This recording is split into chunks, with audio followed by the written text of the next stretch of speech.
Bueno, buenas tardes, bienvenidos a esta tercera jornada de diálogos, en la cual intentamos poner otra vez, volvemos con la matraca de intentar defender el mejor sistema sanitario posible para todos los españoles, y que en esta ocasión va a centrarse en los pacientes y en la necesidad de digitalizar el sistema sanitario. Ya hemos hablado hasta ahora de la asistencia de calidad y colaborativa, y en el otro diálogo que hicimos de los profesionales y para que el sistema fuera transparente. Y nosotros seguimos RQR con este propósito de intentar aportar nuestro granito de arena para que el sistema sanitario en su globalidad sea lo mejor posible, ¿no? En esta ocasión, como digo, vamos a hablar de los pacientes y del tema de la digitalización. Para eso contamos con dos figuras muy representativas de ambos temas. Por una parte nos acompaña Carolina Escobar, que es la presidenta de la plataforma de pacientes, y por otra parte don Julián Isla, que también forma parte del mundo del asociacionismo de pacientes, pero que además es un experto por su vinculación con Microsoft, con todos los temas que tienen que ver con la digitalización. Bueno, como introducción, estamos viviendo afortunadamente un cambio de ciclo. Todo el sistema de información y el acceso que tienen los pacientes a la información hace que el sistema sanitario, por primera vez en su historia, se esté enfocando, aproximando más hacia la demanda que hacia la oferta, ¿no? Es decir, hasta ahora el paciente solamente era paciente y parecía que bajo un paraguas muy paternalista, proteccionista, tenía que ir al hospital y no tenía derechos, ni tenía ni realmente se tenía en cuenta cuál era su interés, ¿no? Yo creo que todo eso en los últimos años ha ido cambiando progresivamente según han ido incrementándose los derechos de los pacientes, se han ido siendo conscientes de la capacidad de información, de un incremento de información sobre su salud y sobre sus derechos, y hace que todo el entorno sanitario esté redirigiéndose hacia la demanda, es decir, hacia adaptarse a no solamente lo que quiere el paciente, sino a la parte también del paciente-cliente, ¿no? Eso pasa necesariamente por la digitalización y la transformación del sistema, para que el paciente realmente esté en el centro y sea él el propietario, el que maneje de alguna forma toda su información clínica, y además nos permita a través de esa digitalización el poder de esa interoperabilidad entre centros públicos, privados, con independencia de los niveles asistenciales, el que en un momento determinado podamos aspirar a tener un sistema que permita obtener resultados sanitarios que le hagan que pueda elegir realmente con libertad y con conocimiento de causa cuál es el centro que quiere, qué médico quiere y en qué condiciones quiere, ¿no? Es decir, que todo el proceso que estamos haciendo ahora es un continuum que es necesario ir implementando para realmente cambiar y dedicar el sistema sanitario a lo que realmente es su fin, que es el paciente. Acabo diciendo que si es verdad que la legislación reconoce los derechos individuales de los pacientes, el reconocimiento de los derechos colectivos de las asociaciones clama por su ausencia, y es imprescindible que las asociaciones de pacientes, al igual que los sindicatos pueden reconocer, representan a los trabajadores, que las asociaciones de pacientes tengan una responsabilidad y una participación mucho más activa en todas las instituciones, porque son realmente los que pueden ejercer una mayor labor de educación y de fomentar la corresponsabilidad en los ciudadanos en el uso de los recursos, aparte de que, por supuesto, son los principales interesados en las campañas dirigidas, en las campañas que se puedan promover dentro del sistema sanitario, porque obviamente son el fin de esas campañas, y por tanto habría que tenerles en cuenta en cuestiones, bueno, pues tan variopintas ahora, y comentábamos antes, como la campaña de vacunación, las prioridades de vacunación, o en otros muchos temas relacionados con la oferta sanitaria. Y sin más, doy paso a la directora general, a Marta Villanueva, para que comience el diálogo. Muchas gracias por vuestra presencia y nada. Gracias, Juan. Buenos días a todos en este tercer diálogos del año. Como decía nuestro presidente, vamos a tratar dos principios. El principio número 2, esa mejor sanidad enfocada en el paciente y esa sanidad digitalizada, esa sanidad que, bueno, pues que todos queremos y esperamos, ¿no?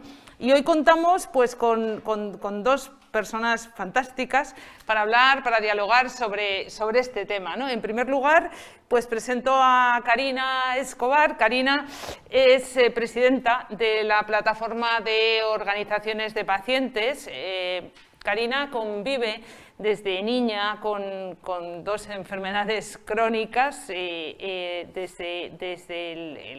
su infancia, ¿no? Con 12 años le diagnostican enfermedad de Crohn y con 18 una espondilitis anquilosante y vive y convive con estas dos enfermedades. Ella además tiene formación en gestión y administración de empresas, además de un máster en dirección económico-financiera. Durante más de 20 años desarrolló su carrera profesional en el Grupo Social de la ONCE, en diferentes puestos de responsabilidad. Desde 2016 es también secretaria general de UNIMID, que es la Asociación de Personas con Enfermedades Crónicas Inflamatorias Inmunomediadas, y además ha colaborado en la formulación de estrategias públicas desarrolladas por el Ministerio de Sanidad, como la estrategia del abordaje de la cronicidad en el Sistema Nacional de Salud y la estrategia para la atención primaria y comunitaria. Gracias, Karina, una vez más por estar con nosotros, por apoyarnos y por compartir estos momentos con todas las personas conectadas. Muchas gracias y buenos días a todos. Encantada de estar con vosotros. Y compartimos también espacio con Julián Isla. Julián es director científico de la Federación Europea del Síndrome de Dravet, una organización europea de pacientes con una encefalopatía epiléptica que tiene como síntomas principales convulsiones de larga duración refractarias al tratamiento y un retraso grave del desarrollo. Julián creó la Fundación Síndrome de Dravet hace 12 años con el compromiso de encontrar un nuevo tratamiento.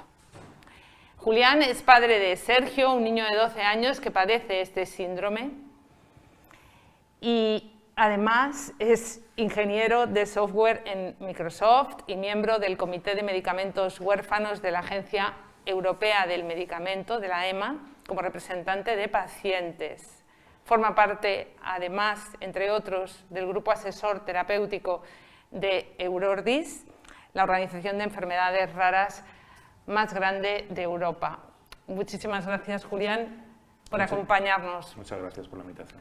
Un placer. Vamos a empezar a tratar los dos principios. Primero empezaremos con el principio de enfocado al paciente y les haré preguntas, dialogaremos sobre el tema y luego entraremos en el tema de la digitalización. Bueno, la primera cuestión, ¿no? Paciente. La verdad es que cuando yo pienso en los pacientes, claro, eso me suena a pasividad, ¿no? A paciencia, a inactividad, a sufrimiento. Quizá la conceptualización del término de paciente suena como algo inactivo, ¿no? Como propiamente recibo, sufro y me quedo, ¿no? El protagonismo del paciente en el sistema es algo que debería darse por supuesto y no eso de todo por el paciente pero sin el paciente, no siempre es tal, ¿no? En nuestra encuesta de percepción sobre la mejor sanidad, la población española dice que el 85% de los casos que el paciente debería de estar, ¿no?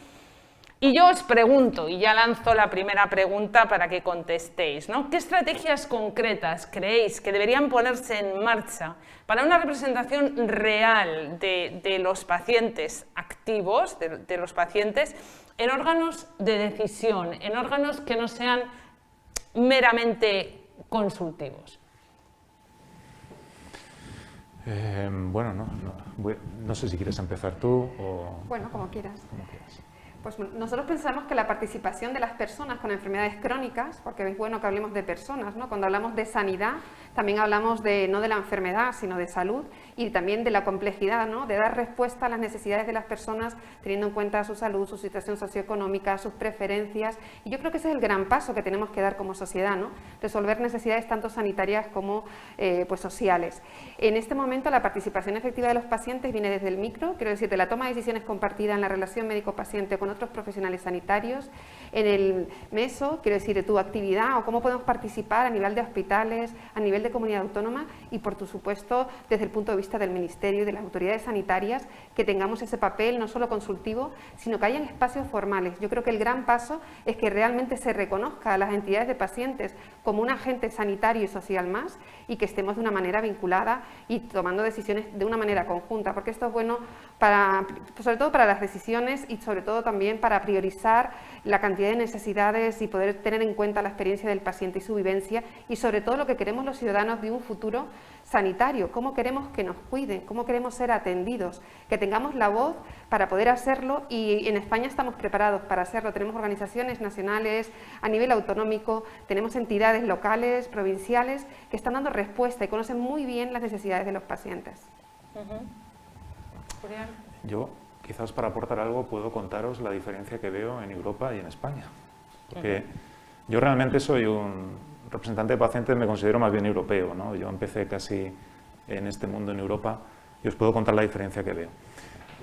El gran referente, yo creo que además ahora se ha puesto muy en boca de todos, ha sido cómo funciona la EMA, la Agencia Europea del Medicamento. La Agencia Europea del Medicamento, en concreto en mi comité, que es el comité donde damos la designación de medicamentos huérfanos para productos para enfermedades raras, hay un representante de cada Estado miembro de la Unión Europea más tres representantes de pacientes. Y los que somos representantes de pacientes tenemos un voto que vale lo mismo que el de cada país. Ostras, no tiene nada que ver, porque y además nuestra opinión cuenta. Cuenta a un nivel que nosotros, si nos ponemos de acuerdo los tres pacientes, tenemos mucha más potencia que cualquier país europeo, porque tenemos 3 votos. La EMA, cuando decidió montar este comité a finales del 2000, a finales de la década de los 90, dio un paso realmente muy atrevido, porque no solamente en mi comité, sino en el comité donde se da la aprobación para medicamentos pediátricos, el de farmacovigilancia, hay representantes de pacientes con el mismo nivel de autoridad y de empoderamiento que cualquier país. En España eso no existe. En España, Karina conoce más cómo se toman las decisiones a nivel del Ministerio, la Agencia Europea del Medicamento. Es más consultivo. Es más consultivo. O sea, en el IPT yo no sé quién vota o cómo se toman las decisiones de aprobación de un IPT. No tenemos feedback. Es una manera, nosotros con los informes de posicionamiento terapéutico podemos añadir cosas o recomendaciones, pero nunca tenemos el feedback de que, pues, por qué se coge nuestra recomendación o no se coge. Estamos dentro de un proceso que realmente no nos vuelve, ¿no? Yo creo que es importante, la Agencia Española de Medicamentos está haciendo un esfuerzo por llevar ese modelo de la EMA a la agencia, ha cambiado pues un Real Decreto y estamos en este momento haciendo cambios internos. Yo estoy en la comisión de farmacovigilancia, estamos en el comité de productos sanitarios, pero hay que dar más pasos, quiero decir, porque al final cuando estás en esto también le aporta transparencia al sistema. O sea, nuestra participación es buena, pero aporta transparencia y conocimiento a la ciudadanía y tranquilidad a la ciudadanía. Creo que es un paso muy importante y necesario. Porque ¿cuál es el peligro? Es decir, ¿qué amenaza hay a que el paciente esté en órganos vinculantes? Yo creo que el principal, nos podemos ir directamente al trapo. Yo creo que el principal peligro es la amenaza de que se piensa que los pacientes están mediados por la industria debido a la financiación que la industria da a los grupos de pacientes. Yo creo que es el gran miedo. No sé si estás de acuerdo con eso. Y luego también hay otro miedo de decir, a ver, no son profesionales. ¿Dónde vamos a juntarnos nosotros? Yo en mi comité tengo gente que ha estado a punto de darle un Nobel. Entonces, claro, dices, ¿vas a juntar realmente a expertos de este nivel con pacientes que no han tenido formación reglada? Igual no saben muy bien lo que hacen y lo que dicen. Puede que tengan razón en ese sentido, ¿no? Porque realmente lo que nosotros tenemos que discutir y debatir son temas complejos, que necesitan formación, que ese es otro tema, ¿no? Yo creo que si das este paso también habría que pensar cómo se forman a los pacientes. No es justo que te pidan que estés en comités, estés en órganos consultivos y la formación que has tenido ha sido por las noches leyendo la Wikipedia. no es justo. Debería haber un sistema arreglado y formado que permita a los pacientes que tengan el interés y las capacidades pasar por una formación reglada. Yo creo que parece lógico. Claro. Entonces, esa combinación de miedo a influencia de la industria más miedo a que el paciente pueda ser inexperto hace que no se sea valiente. Claro, pero es una formación un poco autodidacta, ¿no? Cuando hablamos de los pacientes, en el caso de una empresa, el cliente es el que compra. En el caso de los pacientes, el paciente es el que lo sufre y su familia, ¿no? O sea, quiero decir, se amplía el scope de pacientes, ¿no? En tu caso, que evidentemente pues convives con tu hijo y este síndrome desde hace 12 años, has sido autodidacta, o sea, te has convertido, entiendo, en un especialista del síndrome de tu hijo para poder defenderlo, ¿no? en espacios, en órganos consultivos o vinculantes, ¿no? Sí, no solo yo, seguro que Karina ha pasado también. Claro. Por lo mismo, he tenido que aprender de su enfermedad porque te encuentras ante la incertidumbre. Pero se puede hacer. O sea, yo no llegué a la EMA por ciencia infusa y no. Eurordis organiza una escuela de capacitación de pacientes con un programa que dura entre 3 y 6 meses, donde tienes que aprender de cómo se hacen ensayos clínicos, donde tienes que aprender de qué es un efecto adverso, qué es un endpoint, qué es un p-value, qué es todo lo que es necesario para tener el vocabulario mínimo. Y después de pasar por ese proceso, bueno, pues si coges las habilidades adecuadas puedes aplicar a una de estas posiciones que pone la Comisión Europea. Si no tienes el programa de capacitación, que salgan pacientes expertos de forma espuria es complicado. Karina, a este respecto, al respecto de lo que has tenido que invertir en formación de cada paciente, ¿no? ¿Qué opinas? Nosotros desde la plataforma Organizaciones de Pacientes sí que tenemos una vía de formación para nuestras entidades, para que realmente conozcan un poco todo el tema de innovación y cómo podemos participar de mejor manera. Cuando estamos en un comité no hablamos de nuestra experiencia personal, hablamos en nombre de muchos pacientes, hablamos de llegar a acuerdos, ¿no? Sobre qué queremos los pacientes, cómo lo queremos, todos los temas de seguridad, todos los temas de aprobación, todo el tema de ensayos clínicos. Entonces, bueno, es una labor que tenemos que hacer todos, con apoyo de la Agencia Española del Medicamento también tenemos programas de formación y esa es la vía, tenemos que formarnos sobre todo para crear la inquietud, que donde no estamos no se nos tiene en cuenta y para estar hay que estar de una manera pues bien, formados y estar seguros, ¿no? Yo siempre que estamos en un comité respetando a los grandísimos profesionales sanitarios que tenemos en este país, los pacientes también tenemos un punto de vista, desde el punto de vista de nuestra experiencia, de un poco de nuestras prioridades, de qué te queremos, y eso está muy ligado con los resultados en salud, con qué necesitamos nosotros de un medicamento, de una tecnología sanitaria, para qué la queremos, cómo refuerza esto nuestra calidad de vida, qué resultados reales tienen, y eso lo podemos aportar nosotros y hacerlo en tiempos más cortos. Porque si podemos aportar eso desde el principio, por ejemplo, de un ensayo clínico, de dedicar qué prioridades, qué objetivos tiene o qué finalidad tiene y que vaya a ir a esa parte de calidad de vida, qué reporta un paciente con una determinada patología, yo creo que acortamos tiempos y vamos a ser mucho más eficaces y eficientes. ¿Y hay un cambio evolutivo en esa percepción de la formación de los pacientes? O sea, ¿se identifica que hay una transformación cultural o se recibe de forma diferente? Bueno, yo sí la he visto, ¿eh? Yo llevo poco tiempo en esto, Karina lleva más, llevo la edad de mi hijo, entonces llevo 12 años, pero en los 12 años yo sí que he visto una aceleración en la capacitación de pacientes, ¿eh? Hay pacientes que aparecen ahora. Mi espectro es un poco raro, ¿eh? Yo vengo del mundo de las enfermedades raras, infantiles, donde los padres matan, literalmente, por curar a sus hijos. Entonces, vengo de un mundo del dolor y de la ansiedad, muchas veces, y a veces de la ansiedad mal gestionada. Entonces, la fortaleza de esos padres que quieren curar a su hijo y la energía es infinita, en muchas ocasiones. Bien canalizada es muy poderosa. Y en el mundo de las raras siempre hay gente excepcional, con un conocimiento increíble. Y yo sí es cierto que durante los últimos años, yo creo que es por el acceso al conocimiento y también un poco por el cambio de las actitudes quizás de los profesionales que han visto que realmente hay pacientes con los que se puede colaborar como un compañero. Yo sí he notado ese cambio, ¿no? De decir, bueno, es un padre coraje, que odio esa palabra, bueno, es un profesional con el que se puede trabajar. Yo sí he notado esa transición.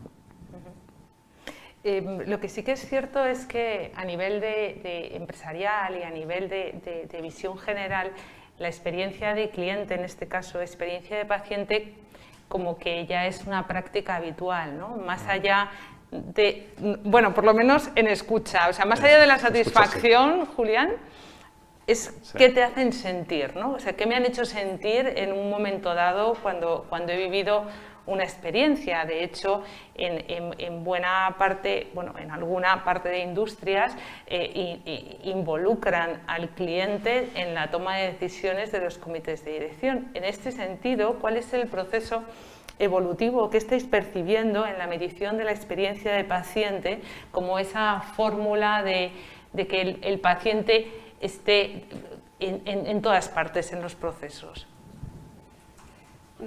Es verdad que se han dado muchísimos pasos, quiero decir, es verdad que hay que formalizarlos y hay que también comunicarlos y hacerlos más visibles, ¿no? Pero creo que en este momento estamos hablando también de los servicios regionales de salud, que estemos presentes en los pacientes, en los hospitales, en los institutos de investigación de los hospitales también se están dando pasos y bueno, todo eso se hace a base también de los pacientes luchar mucho para estar, ¿no? Pero bueno, el cambio es ya no tener lo que solicitar, sino, oye, juntos creemos, o sea, estar convencidos de que podemos aportar, nosotros lo estamos y lo que necesitamos es que se generen espacios y que busquemos esa gestión del cambio. Todo lleva su tiempo, tiene que tener una gestión de cambio de cómo se fomenta ese diálogo, cómo llegamos a decisiones, qué información tenemos que tener para realmente estar en igualdad de condiciones sentados en una mesa y bueno, eso lo estamos dando pasos, hay que acelerar porque hemos pasado una crisis y una pandemia tremenda y tenemos que haber aprendido, ¿no? Que los agentes sociales como las entidades de pacientes hemos hecho una labor silenciosa, casi invisible, pero que ha tenido repercusión en muchísimas familias y no tenernos en cuenta es una pérdida de oportunidad. Yo creo que estamos en el estadio 1, ¿no? Yo creo que estamos en la fase de reconocer que es necesario el cambio, pero todavía no estamos cambiando en esa dirección. Los fármacos los seguimos aprobando fundamentalmente por criterios clínicos. Están empezando a aparecer criterios como los PREMS famosos, que es la evolución de los PROMS, pero es solo una palabra, porque realmente si veis las hojas técnicas de aprobación son criterios clínicos, ahí no se incorporan criterios de experiencia de paciente en ningún caso. En los comités no tenemos esa información. La industria farmacéutica todavía no ha cambiado su orientación a un desarrollo basado en la experiencia, sino es basado a un outcome clínico, a un resultado clínico, y todavía hay que hacer grandes pasos. La representación de los pacientes también es algo que la industria debería aplicarse, en el sentido de decir, ostras, ¿tengo pacientes en mi comité de dirección? O sea, porque siempre hablamos de, bueno, hay que pedir ostras, es un tema tabú que nunca hemos hablado, pero quizás es algo que como sociedad debería plantearse, ¿no? Si das un paso e incorporas pacientes en organismos de decisión, las empresas deberían incorporar pacientes en sus comités de dirección. Parece lógico, ¿no? Buscando quizás una equidad que en otros ámbitos de la vida está tan en boga ahora mismo. Yo creo que estamos todavía en la incubación de iniciativas que vendrán. Sí, porque el tema de la experiencia no tiene por qué ir asociado con inversiones económicas altas. No. Es decir, la experiencia de paciente tiene todo que ver con cambios culturales, ¿no? Cambios en formas de hacer, ¿no? Y todavía queda mucho por explorar. Pongo encima de la mesa el tema de los resultados sanitarios y de salud, ¿no? Realmente son claves desde el punto de vista de la transparencia, desde el punto de vista de la accesibilidad, de la capacidad de decisión que tiene el paciente, ¿no? ¿Es necesario homogeneizar indicadores y conocer los resultados necesarios y de salud? Entendemos que sí, para facilitar la elección informada del paciente. No sé. Es fundamental, quiero decir. Primero es fundamental que resolvamos diseñar o buscar medición de manera que estemos presentes los pacientes en la definición de esa pauta, ¿no? De cómo vamos a medir esos resultados en salud, cómo tenemos en cuenta esos PRON y esos PREN y cómo al final pues es importante que también homogeneicemos indicadores. Una de las cosas, y esto ha pasado también en la pandemia, es cuando nos preguntan, compara esta comunidad autónoma con esto, compara este hospital con esto. Y hablamos de oídas, no tenemos datos donde tengamos 5 indicadores, llegamos a acuerdos de 5 indicadores, 6 cosas, o por patología, o cómo gestionamos la cronicidad, o cómo atendemos a nuestros mayores, en el que realmente podamos medirnos en calidad en resultados en salud y esto en qué revierte en la salud de las personas, ¿no? Y cómo lo valoran y cómo lo priorizamos nosotros. Esto es fundamental. Yo creo que hay muchísima gente, de verdad, profesionales, hospitales, que están haciendo un esfuerzo por ir a ese paso de resultados en salud, pero cada uno está haciendo el suyo. Entonces, si cada uno hace el suyo, no hay un liderazgo, tiene que haber un liderazgo de los datos, un liderazgo de medición y de indicadores para que realmente podamos compararnos, porque datos hay un montón. Lo que tenemos que buscar son datos que nos ayuden a tomar decisiones. Yo, fíjate, tendría una pregunta quizás para la audiencia, es si a alguien le han llamado alguna vez una encuesta de calidad después de hacer una visita a un hospital público. Bueno, incluso privado, ¿eh? A mí nunca me han llamado. Igual que cuando instalas un dispositivo en casa te llaman, oye, ¿qué tal ha ido? ¿Qué tal ha ido? Telefónica te llama, ¿qué tal ha ido el router? Bien, tal, el servicio está bien. Yo, anda que no lo uso, desgraciadamente. Claro, llaman al servicio postventa, ¿no? Pues eso, de la misma manera. No, una encuesta de calidad. ¿Cómo le ha ido? ¿Ha ido bien? ¿Qué tal ha ido? La espera. Entonces digo, ostras, ¿y cómo calculan los indicadores de calidad de los hospitales si nunca preguntan a los pacientes cómo les ha ido? Sobre todo porque son indicadores parcelados, ¿no? Y lo que nosotros buscamos, o por lo menos nuestra forma de desarrollarnos en el ámbito hospitalario es multidisciplinar. Y tenemos una situación que está generada solo para agudos, para pruebas concretas, donde te analizan una experiencia concreta y la satisfacción del paciente va mucho más allá. Quiero decir, yo puedo dar ok aquí, que me han tratado bien entrando, pero fuera. Entonces, es mucho más global y que tenemos que medir la globalidad de los servicios teniendo en cuenta también la continuidad asistencial. Es decir, para nosotros la sanidad es un todo. Y para el sistema nos trata primero como en el órgano afectado o como pacientes, pero no logramos que nos traten como personas para conseguir esos resultados mejores. Eso que ha dicho Karina es muy importante. Yo creo que la sanidad está diseñada alrededor del órgano. Y todos sufrimos vaya a ser digestivo, no, ahora un análisis. Y tienes que ir por el hospital como buscando tu... Claro. O sea, no tienes un gestor. Pues imaginaos eso en raras. Que tu problema en raras es que tienes que ser el gestor de la enfermedad, de tu hijo, de las pruebas, tienes que ser tú el gestor. Entonces, esa figura del gestor médico es algo que yo creo que quizás yo en concreto he hecho en falta. O sea, una visión holística de tu situación, claro, ¿no? El gestor soy yo. Y una situación de que diseñemos también programas segmentados. Quiero decir, nosotros tenemos un estudio sobre familias con niños con enfermedades crónicas y todos piden lo mismo, o sea, tener una guía mínima de cómo interactuar, porque te han dado un diagnóstico que es terrible a lo mejor y tienes que gestionarlo tú misma, tus emociones, no tienen apoyo psicológico, no tienen un profesional de referencia y no tienen una mínima guía de cómo actuar y cómo cuidar. ¿Eso qué lleva? Pues podemos alterar la seguridad del paciente, temas de adherencia o de tomar decisiones equivocadas que al final afectarán al menor, ¿no? Y también como eso no es solo sanitario, sino que es educativo, es social. Entonces te encuentras en una situación de crisis que solo lo sabe la gente que ha sufrido. Lo malo de esto es que hasta que no lo pasas, no sabes, te crees que el sistema se mueve alrededor tuyo y cuando lo pasas, desgraciadamente, pues vemos que el sistema tiene muchas cosas que mejorar y escuchar más a las familias y cuidadores, que son también el pilar de nuestra asistencia sanitaria y social. Claro, todo lo que rodea a estos pacientes, ¿no? Que evidentemente la salud mental de los familiares es importante para poder sostener la recuperación del paciente, ¿no?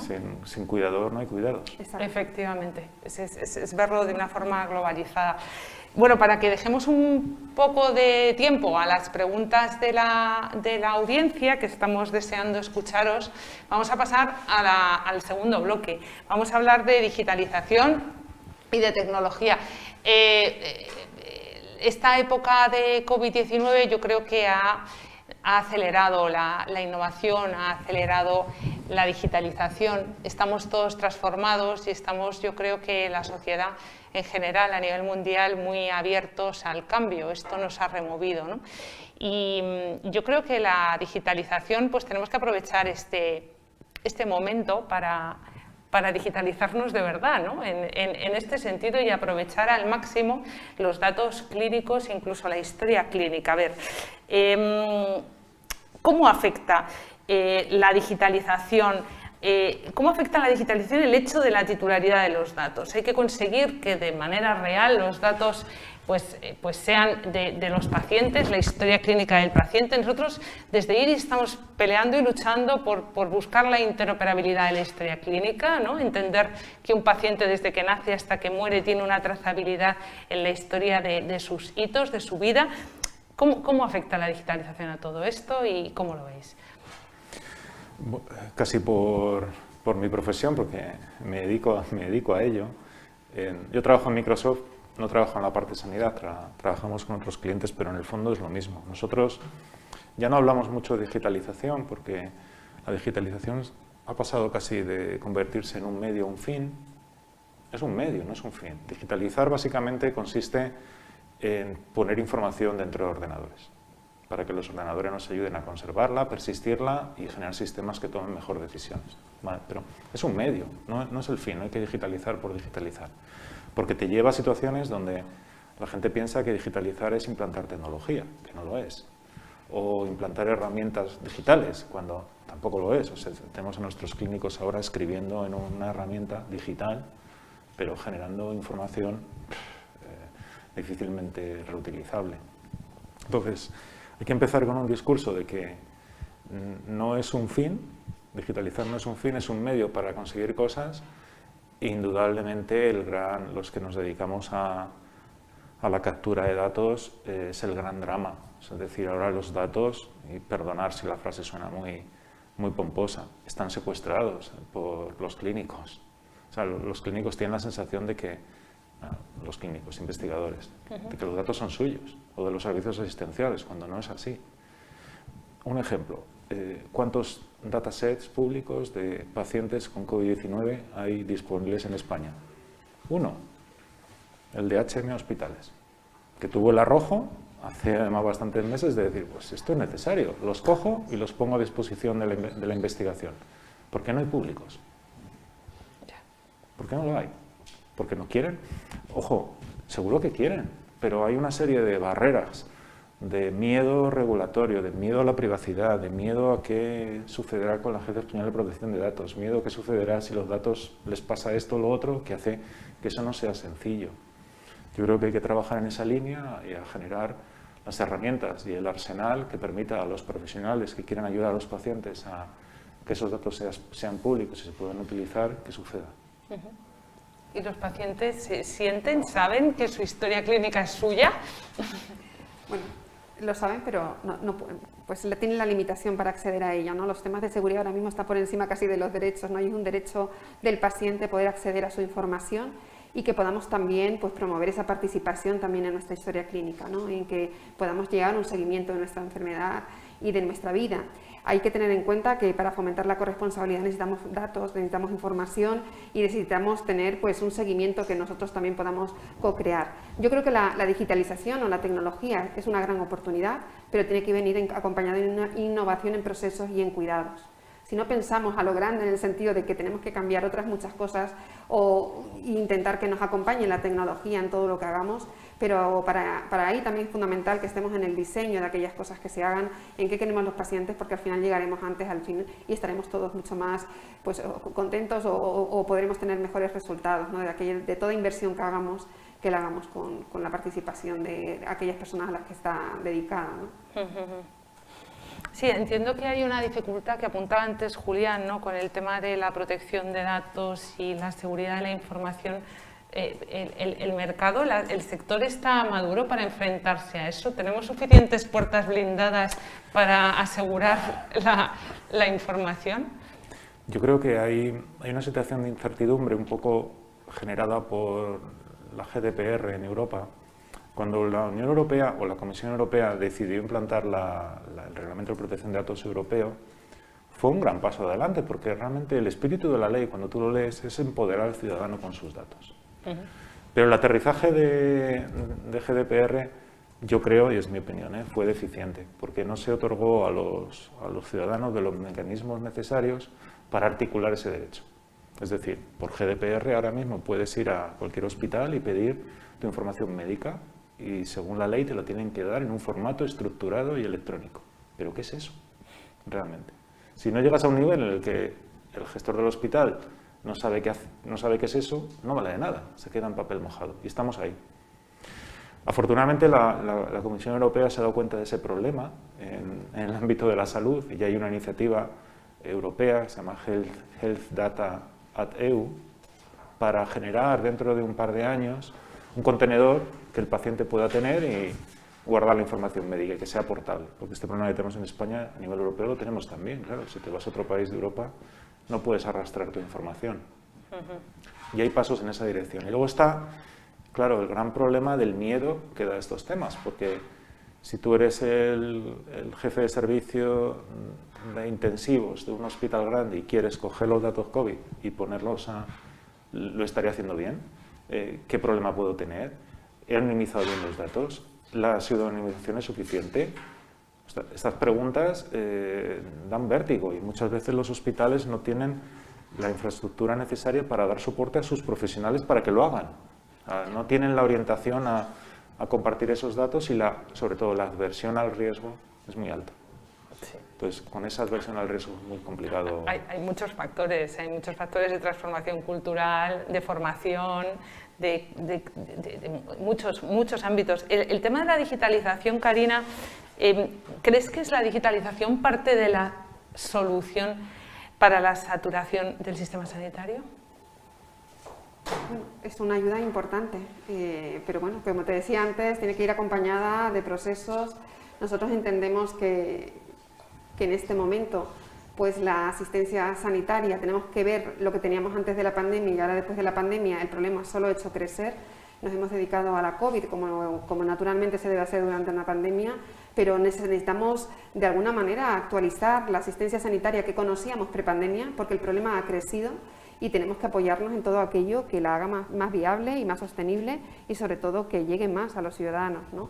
En este momento pues vamos a tener nosotros un estudio que teníamos pre-COVID, teníamos que las personas con enfermedades crónicas tardábamos entre 3 y 6 años en tener un diagnóstico, los retrasos de diagnóstico ahora mismo son enormes y esto es otra pandemia paralela que estamos viviendo, que vamos a ver una mayor mortalidad y una mayor complejidad, porque cuanto más tarde llegamos al diagnóstico, menos impacto tiene la medicación, peores resultados en salud. Y bueno, y ya no solo, yo creo que como ciudadanos ya no solo pedimos la parte sanitaria, necesitamos un apoyo psicológico, hemos visto lo que es pues poder perder la salud y estamos más interesados en que las cosas tienen que funcionar mejor. Tenemos un paciente, un ciudadano que va a ser y tiene que serlo, pedir mejores resultados y la parte de acceder a sus datos, de digitalizar, de entender que la toma de decisiones o que seamos, nosotros requerimos un sistema más predictivo y proactivo y eso solo se hace desde la tecnología. Es imposible que alguien lo quiera hacer, incluso cuando hablamos de telemedicina o acercarnos al paciente a su casa, necesitamos hacerlo de una forma segura. Para poder cambiar todos esos procesos, la seguridad lo tiene que dar, pues tener toda la información bien integrada, que no haya barreras entre hospitales y que realmente el paciente pueda tomar decisiones y sus profesionales de una manera pues consensuada, pero sobre todo segura y pensando en la globalidad de la situación de la persona.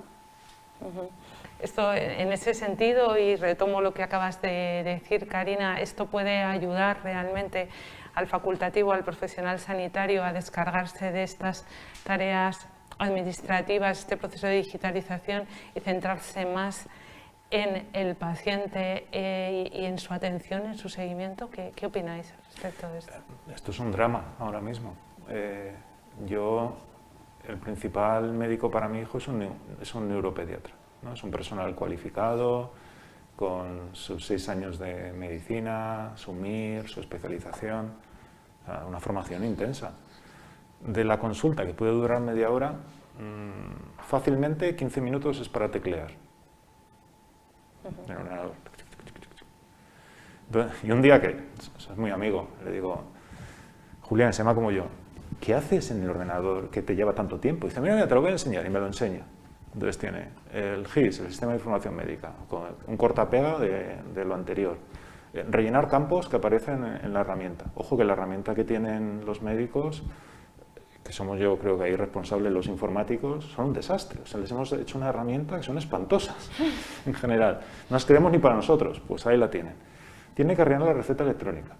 Tiene que gestionarme las citas con el siguiente especialista. Y le digo, pues es que parece un administrativo.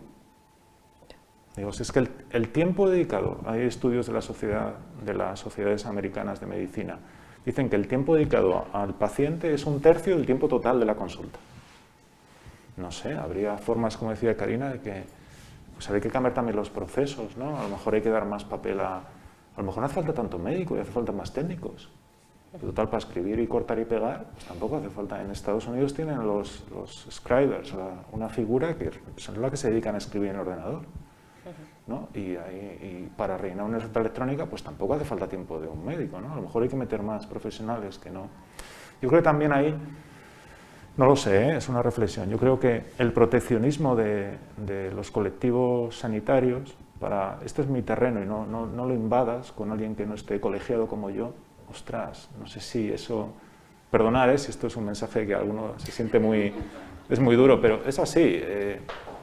No sé, los informáticos no estamos colegiados, no tenemos ni colegio de ingenieros ni nada, vamos ahí asilvestrados, que tampoco es lo ideal, pero mucho proteccionismo alrededor de una práctica profesional, es un riesgo, porque lo que genera son comportamientos que quizás no estén pensados en el paciente, sino estén pensados en protegerte a ti como profesional. Pues eso, no sé, no tengo una visión muy clara, es un tema peliagudo, pero quizás habría que revisitarlo para conseguir, en el fondo, liberar a los médicos de tiempo administrativo. Yo creo que esa es la clave. Las empresas tecnológicas es nuestra prioridad, en Microsoft es nuestra prioridad. Lo que queremos es generar tecnología que libere al médico de pasar tiempo delante del ordenador y lo dedique a hablar con el paciente y a sentir cómo está, y a cuidar de su salud mental, y a ver si va a poder tomar el fármaco que le va a prescribir o no, por su situación económica, que eso es vital, eso nadie lo puede hacer como un humano. Y descargar, que la tecnología valga para descargar de procesos repetitivos y que aportan poco valor.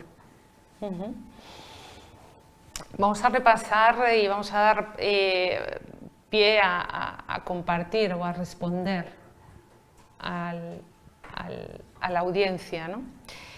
Enfocada en el paciente, ¿no? Preguntan, ¿cómo creéis que ve la clase médica la cada vez mayor participación de los pacientes en las decisiones de salud? Yo creo que tanto médicos y enfermeros, o sea, lo que es los profesionales sanitarios en general, creo que cada vez han dado más pasos, y así lo hacen desde sus sociedades científicas y órganos colegiados, en contar con los pacientes, tanto a nivel de relaciones institucionales y de relaciones con la administración. Creemos que ahí tenemos que ir de la mano, ahora más que nunca tenemos que ir juntos, y que cada vez se ha ido creciendo. O sea, las personas con enfermedades crónicas que llevamos muchos años enfermos o familiares al final co-crean, ¿no?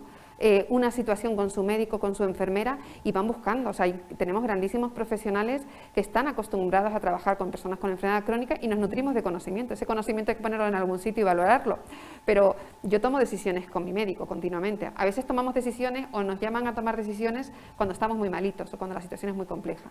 Lo que se trata es tener tiempo para corresponsabilizar al paciente que empieza antes del diagnóstico. Pero si estamos diciendo que tardamos tanto en diagnosticar, aún sin diagnóstico somos capaces de invertir en escuchar, en cuidar y en ir haciendo esa cultura de cuidados y de corresponsabilidad que se inicia desde el principio y no al final cuando ya estamos muy malitos.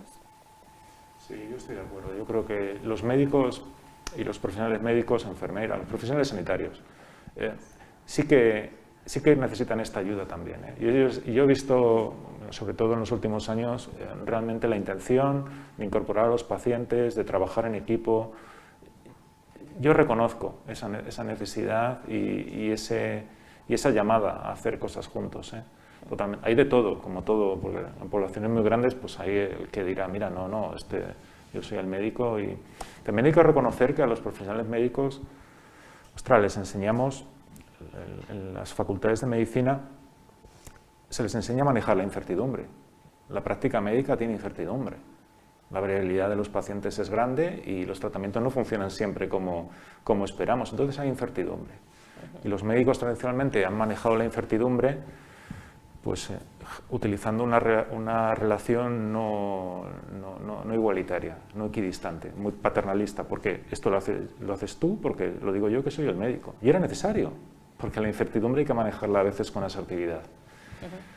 Pero ya vemos que la realidad no es así. Ya vemos que Internet lo ha cambiado todo, ahora cualquiera puede hacer. La información no es un valor. Antes el médico era valioso porque tenía información.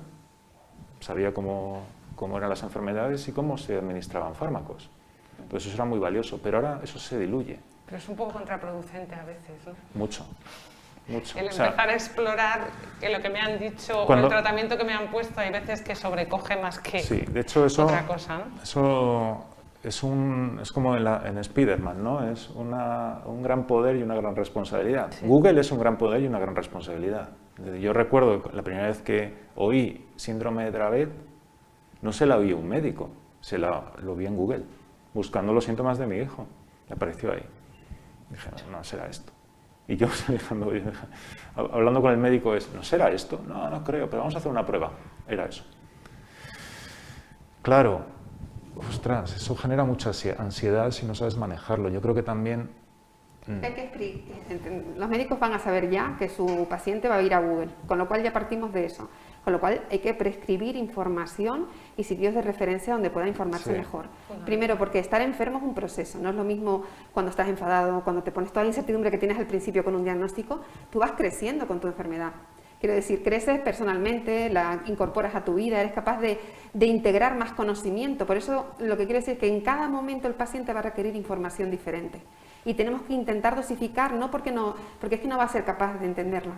Porque el drama es tan grande a veces cuando te dan un diagnóstico que te va a cambiar la vida y después cuando lo vives no es tan grave. Yo lo que quiero decir es que al final convives con una enfermedad, esta es tu realidad, intenta ser feliz con lo que te ha tocado y lo que necesitamos son apoyos, más apoyos, porque tenemos mucha gente valiente que todos los días, y padres y madres que luchan y que son felices o no felices, pero conviven con esto de una manera constructiva y son un ejemplo para muchos.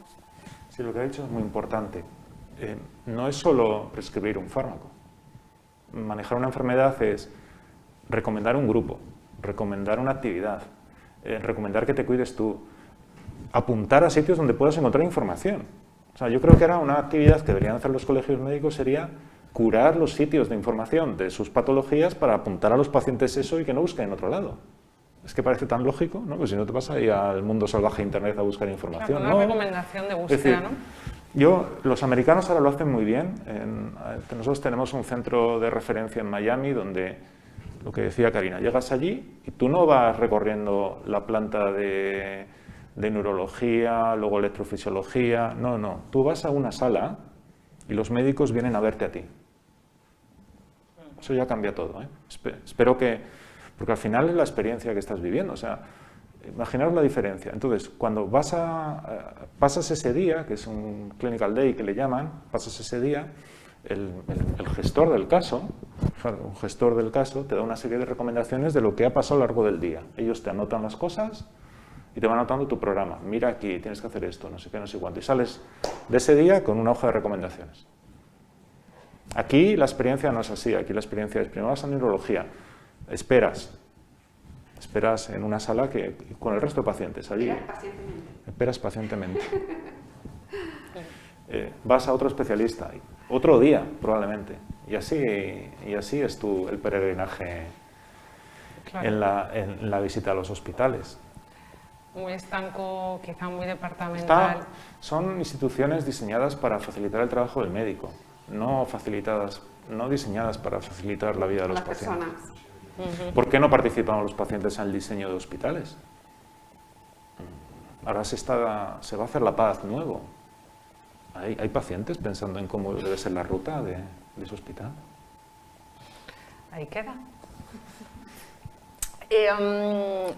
Julián, dice una persona de la audiencia que va a contestar a tu pregunta al respecto de los cuestionarios y que dice que sí. Vale. Un seguidor dice en el chat que, por supuesto, que te envían cuestionario preguntando por tu prueba, tu consulta, etcétera, en la sanidad privada. En la privada, sí. Dice en la privada. Lo que yo decía es, ¿y en la pública? Ajá. A mí en la privada, desde luego, nunca me han preguntado, especialmente, pero sé que se hacen encuestas en la privada, lógicamente. Pero en la pública, no sé. ¿Alguien de la pública, voy a repetirlo, de la pública, ¿alguien de la pública le han hecho algún control de calidad después de una intervención médica? A ver si sale alguna. Pues a ver si sale. ¿Cómo podemos equilibrar dos aspectos clave? El envejecimiento de la población y la irrupción de la tecnología en un ámbito tan relevante como la salud. ¿Estamos preparados? Esto es una pregunta y un bocadillo que tiene de todo. Es un bocadillo.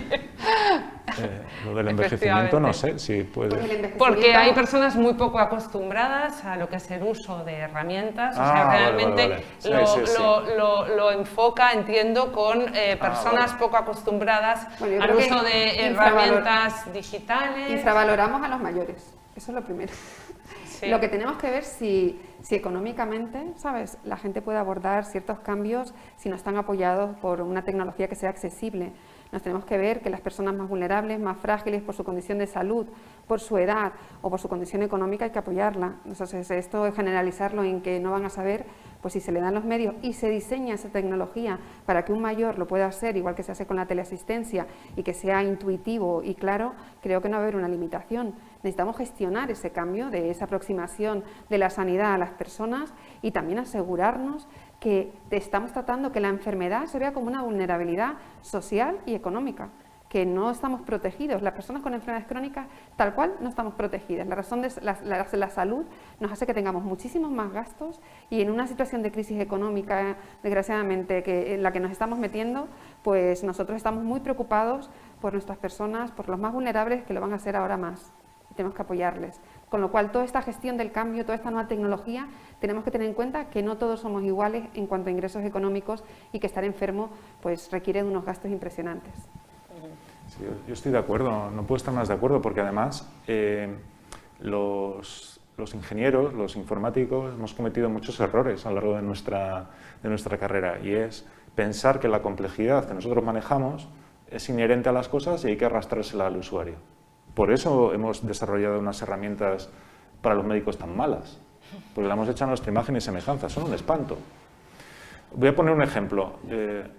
Mi hijo tiene una discapacidad intelectual de un 80 y tantos %. Es decir, no habla, hay que darle de comer, hay que tal. El juguete más le gusta es un iPad. Ojo, un iPad, no una tableta, un iPad. ¿Y por qué? Porque tiene un botón.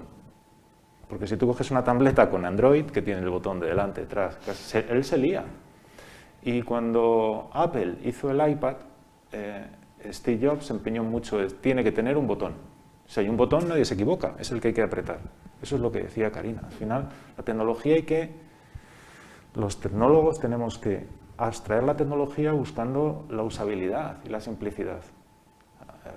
Claro, si hacemos que esta persona mayor, la comunicación con el médico sea con una herramienta por WhatsApp que tiene que abrir una VPN con el gateway, no podemos hacer eso. Pero ¿y si le ponemos un asistente en casa que simplemente haya que hablarle, sin pantalla? ¿No?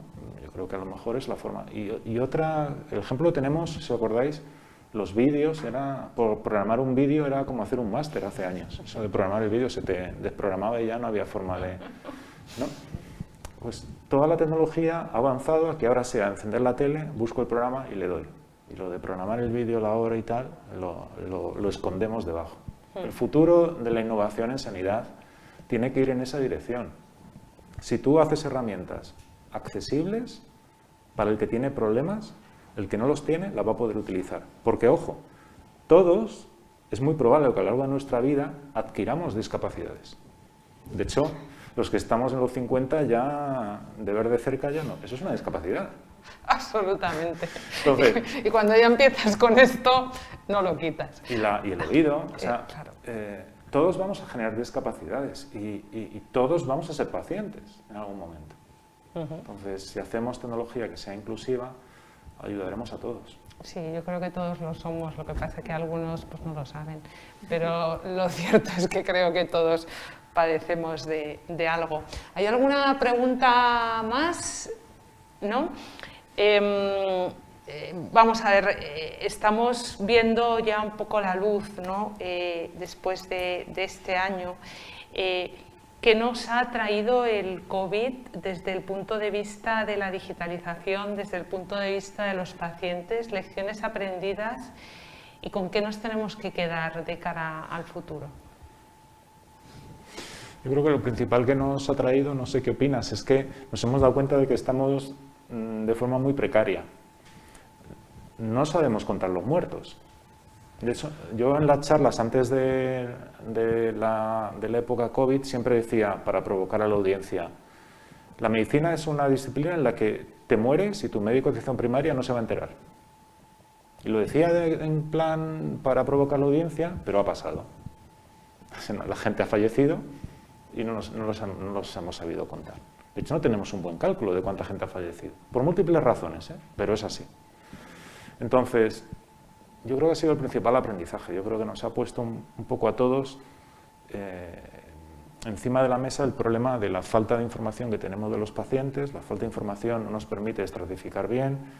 Tenemos que utilizar criterios para vacunar a la población basado en edades, cuando realmente hay riesgo epidemiológico mucho más severo que simplemente la edad. ¿Por qué un señor de 52 tiene más riesgo que uno de 51? Si cuando el de 51 a lo mejor está más expuesto por la razón que sea.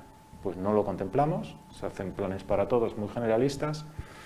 En definitiva, ha dejado en evidencia que nuestro sistema sanitario, los sistemas Kaiser, ¿no?, basados en la atención del crónico, del severo, cuando tienes un problema de esta magnitud no valen, porque tienes que empezar a tratar a la población general. Y al tratar a la población general, tus estrategias se diluyen.